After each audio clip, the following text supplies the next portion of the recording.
Chargers had stamped themselves as playoff contenders for the first time in years. When the Chargers traveled to Indianapolis, there was a brand new thoroughbred in the Colts corral. But San Diego made Eric Dickerson's initial race result neither win, place, or show.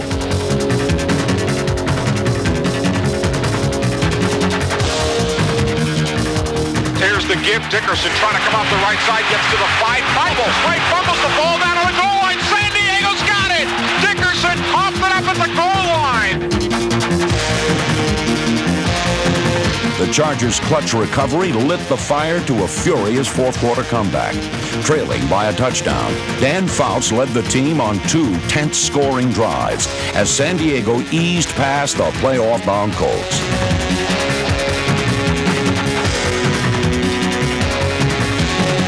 Vince Abbott's field goal with 12 seconds to play gave the Chargers their 7th straight win. And for the second week in a row, the kicking units had come up with the game-winning play. San Diego's improved special teams featured Pro Bowler Ralph Mojenko, the AFC's leading punter. His aggressive partners included Daniel Hunter, David Brandon, Randy Kirk, Carl Wilson, and Timmy Ware. One of the special teams' best performances of the year came during a nationally televised Sunday night game against the Raiders. 3 field goals and excellent kick coverage helped San Diego sweep the season series from the silver and black for the first time since 1981.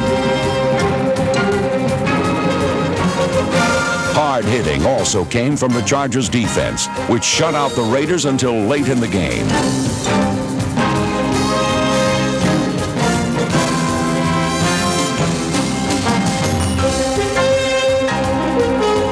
With a 16-14 victory, the Chargers stood at 8-1, the best record in pro football.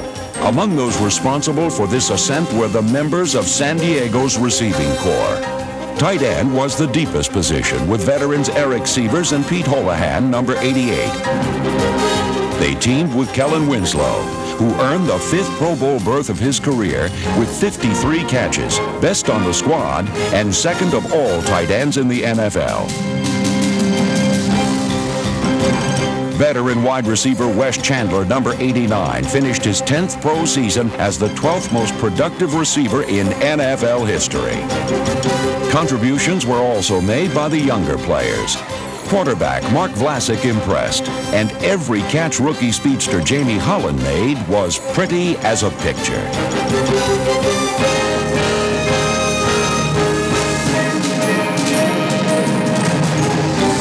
And the Chargers were pleased with the early progress of top draft pick tight end Rod Bernstein, number 82. San Diego's pass catchers were a successful blend of veterans and youngsters, as was the Chargers' huge offensive line.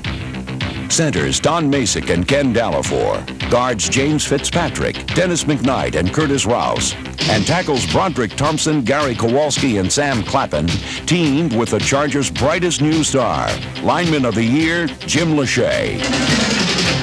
Jim Lachey is very quickly becoming the best offensive lineman in the game. He has a tremendous future ahead of him, and you know, I'm really happy to say I've been able to play with a guy. I've played with some good offensive linemen in my day, and he's going to be as good, if not better, than all of them. Lachey and company paved the way for running backs Curtis Adams, Barry Redden, and Tim Spencer, number 43, as well as San Diego's 2 offensive, versatile, big play athletes. Whether lining up as receivers or in the backfield, Gary Anderson and Lionel James were the keys to the Chargers' attack.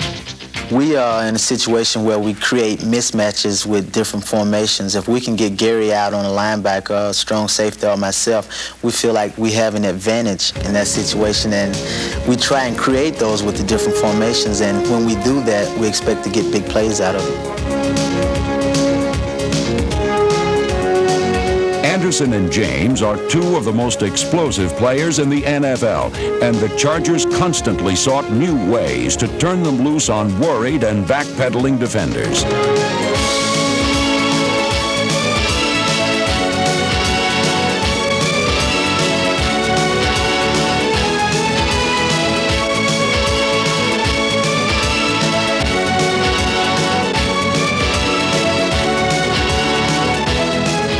Dickerson amazes with his skills, James with his deceptive power.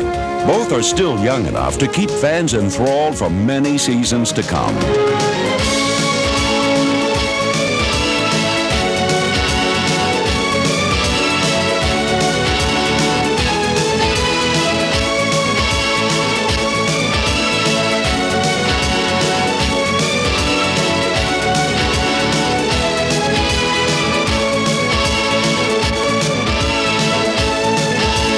As San Diego headed into the stretch run of the '87 season, they appeared ready to challenge for the playoffs. But in late November, their fortunes took a decidedly different turn.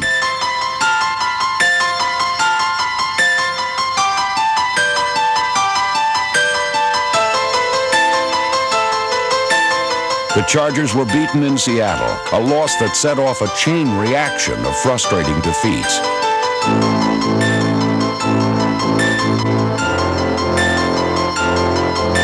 Even with their late-season losses, the Chargers were still in playoff contention in their final game.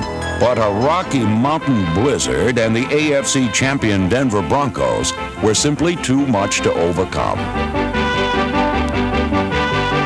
San Diego played as hard as it could in miserable weather conditions, but the Super Bowl-bound Broncos and the snow ended all postseason hopes. Despite the finish, the Chargers concluded 1987 with their first winning record in 5 years.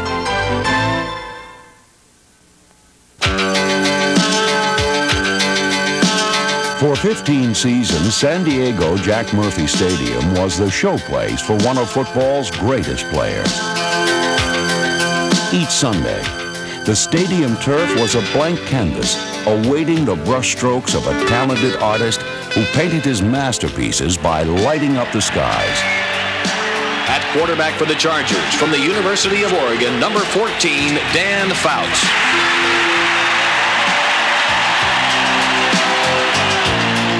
Dan has been in the league a long time. He's seen every defense there is to see. He's taken every hit there is to take. He's been hit by every player there is to hit him. And yet he stands in there and he'll throw the ball and direct the team in an unflappable way.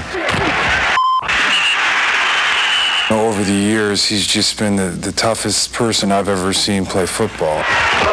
And it's pretty different to say that about a quarterback because there's not too many physically tough quarterbacks in this league, but Dan has been over the years.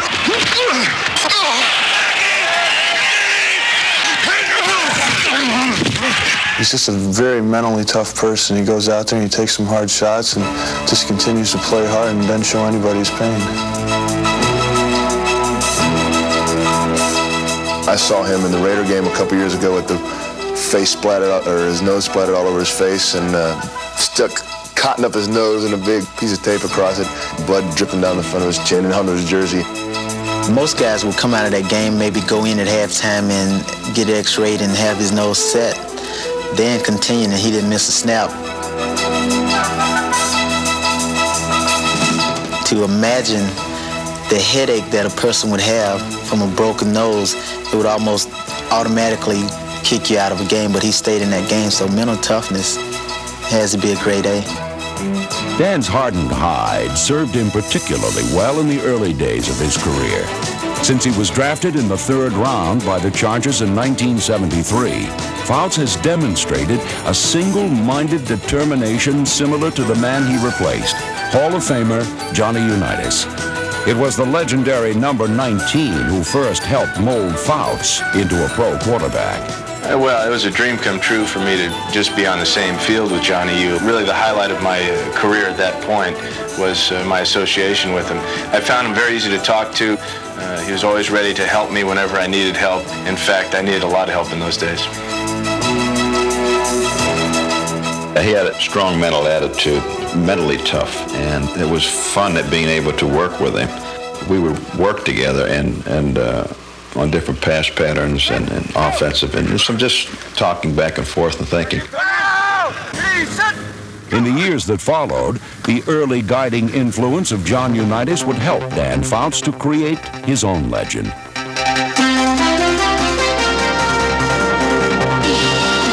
The Chargers evolved into respectability.